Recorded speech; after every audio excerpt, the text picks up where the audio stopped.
ওরা এখন বাচ্চা নড়াচড়া পাচ্ছেন? এখন পাচ্ছি। এই সময়টা থেকে প্রেশার ডায়াবেটিসটা আমরা চেক করে দিব। এখন আমি আপনাকে সবকিছু কথা শিখাই দিব, আপনাকে খেয়াল রাখতে হবে। যে ওষুধগুলো আপনাকে দিছিলাম, ওষুধ খাওয়ার পরেই আপনার দেখলাম যে প্রথমবারই তো মনে হয় গর্ভে সন্তান চলে আসছে। 10 বছর হয়ে গেছে। একটা 10 বছর পরে আবার একটা গর্ভে সন্তান আসা, এটা অনেক অনেক কঠিন, তাই না? আপনার নাম কি? নীলুফার আক্তার। আপনার হাজবেন্ড তো বিদেশ থাকে, এর মধ্যে কতবার আসছিল? দুইবার আসছিল। এই 10 বছর বাচ্চাটা হওয়ার পর থেকে আপনি কত বছর ধরে চেষ্টা করতেছেন বাচ্চা নেওয়ার জন্য? এই বছর হাজবেন্ড কতদিন ছিল? আপনি যখন আমার কাছে 3 মাস ছিল, আপনি আমার কাছে লিখছিলেন যে হাজবেন্ড দুবাই থেকে আসছে সেপ্টেম্বরে।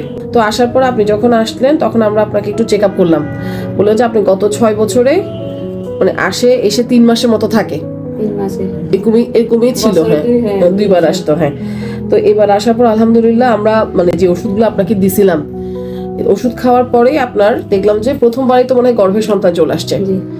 আলহামদুলিল্লাহ। হাজবেন্ডের কি কোনো আমরা সমস্যা পাইছিলাম? কোনো সমস্যা পাইনি। আপনার কি জটিলতা ছিল? আপনাকে কেন আমরা ইনজেকশন দিছিলাম? ডিমটা বড় হচ্ছিল না, ডিমটা বড় করার জন্য, তাই না? আপনি এখন থাকেন কোথায়? কুমিল্লা। আলট্রা করাইছেন। ওরা এখন বাচ্চা নড়াচড়া পাচ্ছেন? এখন পাচ্ছি, এই মাস থেকে পাচ্ছি বেশি, আলহামদুলিল্লাহ। এটা তো তাহলে আমি বলবো যে সেকেন্ড টাইম একটা বাচ্চা গর্ভে আসছে। তাহলে এই বাচ্চাটা কি বাচ্চা? ভিআইপি বাচ্চা, মূল্যবান বাচ্চা, তাই না?